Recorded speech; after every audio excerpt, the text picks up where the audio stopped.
Kamusta kayo guys? So ayun nga, nandito na tayo sa ika-26 na araw ng Road to Top Global Show. Pero this time hindi tayo mag-RG dahil ipa-prioritize natin ngayon araw ang tulad ng nakagawian tuwing Biyernes.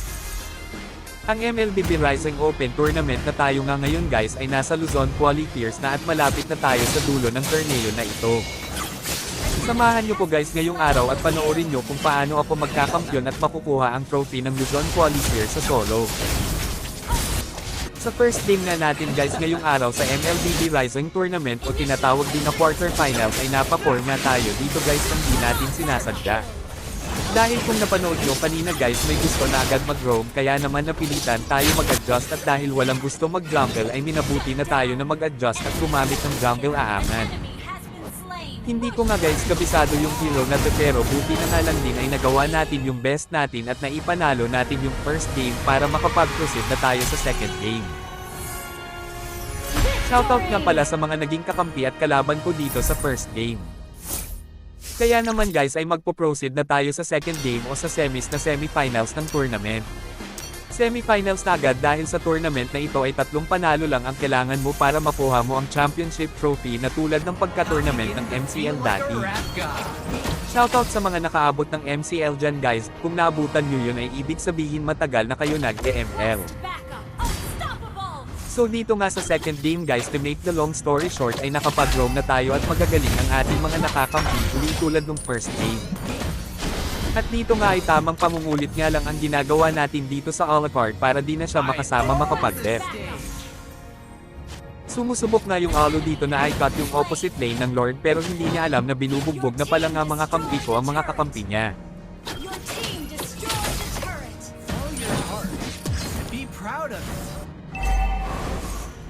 At dito na nga natapos ang second game, shoutout sa mga naging kakampi at kalaban ko sa semis ng tournament.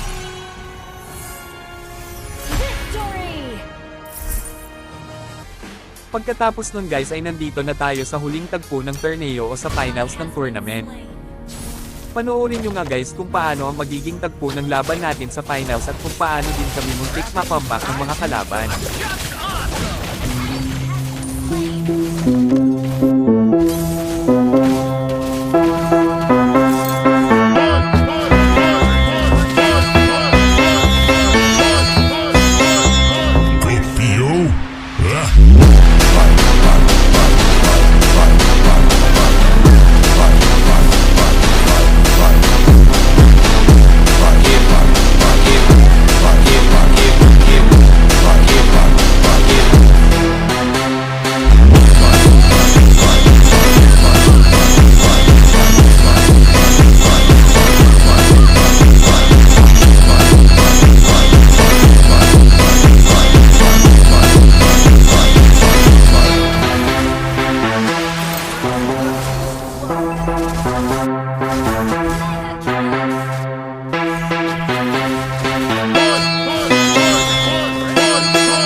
na nga matatapos ang laban, salamat sa pagsama nyo sa akin at shoutout sa lahat ng naging kakampi at kalaban natin sa finals at sa buong laban natin dito sa MLBB Rising Tournament.